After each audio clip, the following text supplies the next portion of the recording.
Hi, it's Kamon Reynolds. So we introduced a new queen here in December without using a queen cage about a week ago. And now we're going to get back in. It's just been raining. It's supposed to be a bunch of rain coming. So that's the way our winters are here, though. They're pretty mild and they're muddy. You can tell I've lost my voice a little bit. I'm just getting it back. Laurel said she appreciated the break, but I'm going to get it back.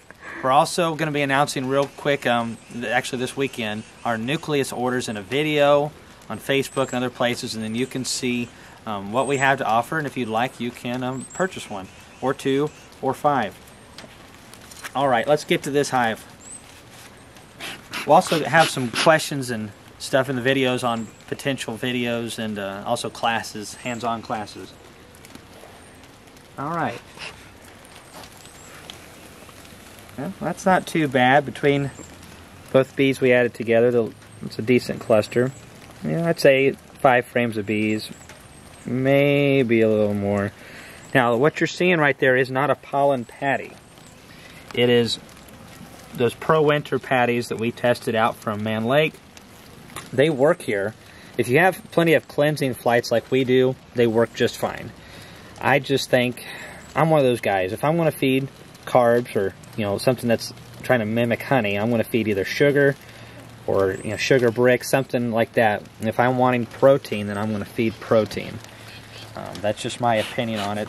I think especially if you're up north where you don't have cleansing flights for weeks and weeks or months, that can be really dangerous. So a lot of people ask me this question: why do I start in the middle? Because there's a lot of things I do that breaks beekeeping etiquette and whatnot. One, I don't have time to go through every frame, and that's not how we manage the hives that we manage, by just going through every frame every time. We rarely do that. Basically, unless we're looking for swarming, if we have swarming conditions and we're looking for something like a queen cell, we just don't do that. Alright, so let's see if that queen's still in here. It's about 40 degrees, maybe a little bit warmer. I'm seeing eggs over here, so that's a great sign. A little bit of brood. See those eggs? I can blow the bees out of the way if I need to. Yeah, there's several eggs down in there. Alright. Let's see if we can find that queen. Now, do you need to be getting into your hives in this kind of weather when it's raining like this? Likely not.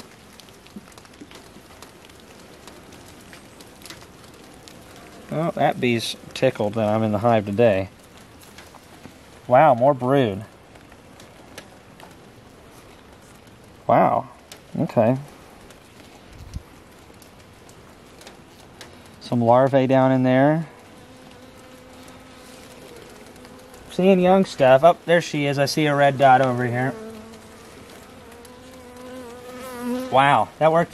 And let me talk about why that worked. So, we took one of our TDNs, which, if you don't know, that's a temporary double nucleus. There's about 3 frames of bees. And if you want to watch the video where we stuck this queen in, I'm going to leave the link in the up here and probably in the description below and all of those places. More like Laurel will, because I don't know how to do a lot of that stuff.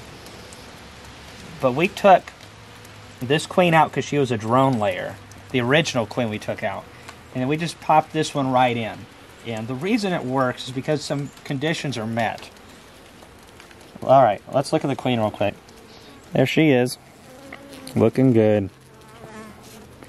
Now, she actually is a green year queen. She was a 2019, but I couldn't find my green marker, so she got a red dot instead. I thought some paint was better than no paint.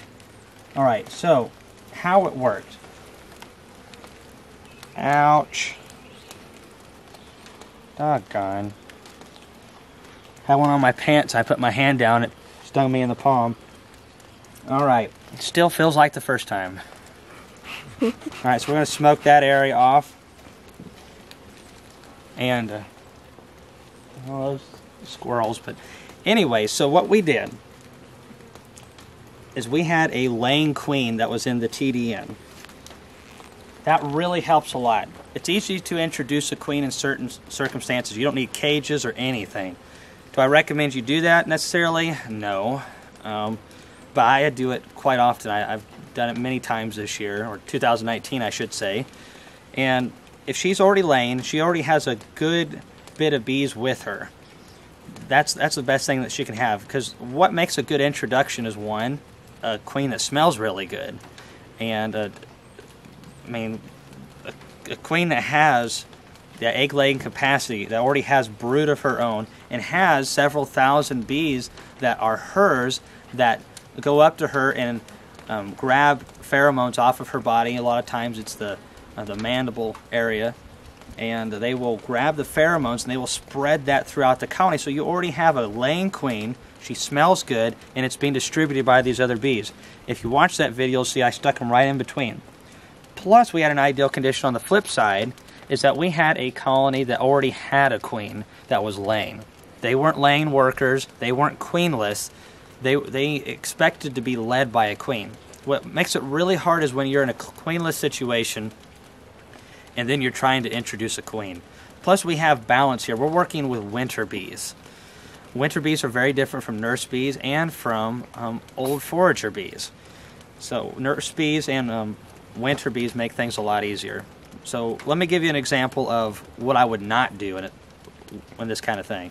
So let's say that I had a colony that had laying workers. Do you think I'm going to just stick a queen in there? I don't care if it's the world's best queen. That is a bad idea. It's very, very hard to get laying workers to accept a queen. And there are ways you can do it. But in my opinion, by the time you do it the right way and get it figured out, you might as well just made another split.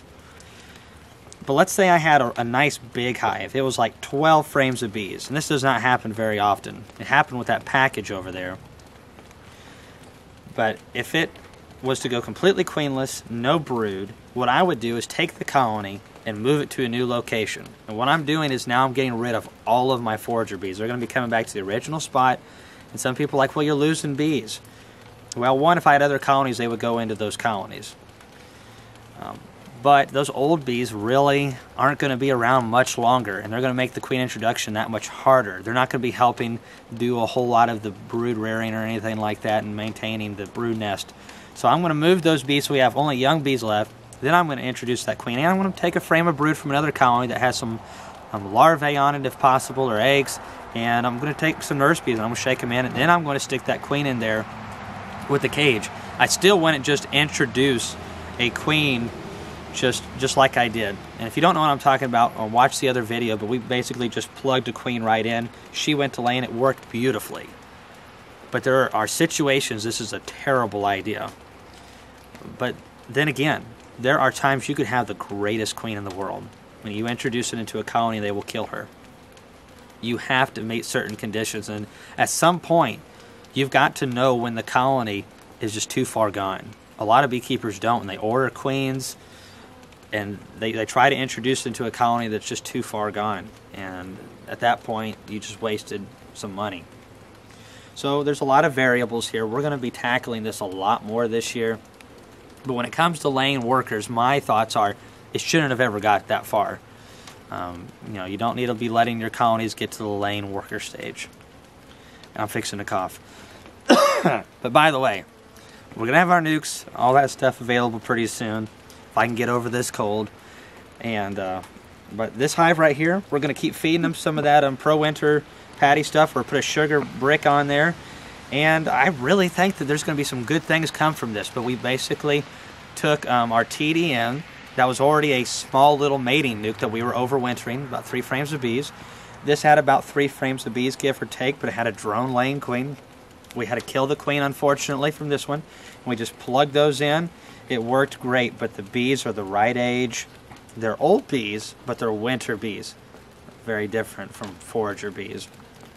And also, after the video was over, we gave them a little bit of feed. And I'm a personal believer, and a little bit of feed helps everything. It's so much easier to introduce queens and work with bees when there's nectar and pollen coming in. And it's my thought that if you're going to be introducing a queen and they don't have that natural forage coming in, give them some. Definitely do that. But I don't think you should add essential oils. in that feed. You might do it other times, but when you're introducing a queen, I think essential oils is not really that great of an idea. We want to encourage her pheromone to be smelled by every bee in the hive. The last thing we want is a strong essential oil in there blocking the pheromone. So, we'll be talking more about this in the future, but I really do a lot of these weird, zany videos and weird times of the year, doing odd introductions, because I want you to not stay in the box that most beekeepers and bee books would stick you in. That's what I did when I first got into beekeeping, and the older I get and the more I've kept bees, the more I realize that the world of beekeeping is very broad. There's a lot of variables. I think I'm going to get a shirt that says, yes, we're going to say variables in this video or something like that. I say it all the time, but it is so true, so true. Anyways, we'll be monitoring this hive later on in the year, and hopefully make some of that delicious honey and put it on a biscuit, and then I'll eat it in front of all you guys. Anyways, thanks for watching the videos.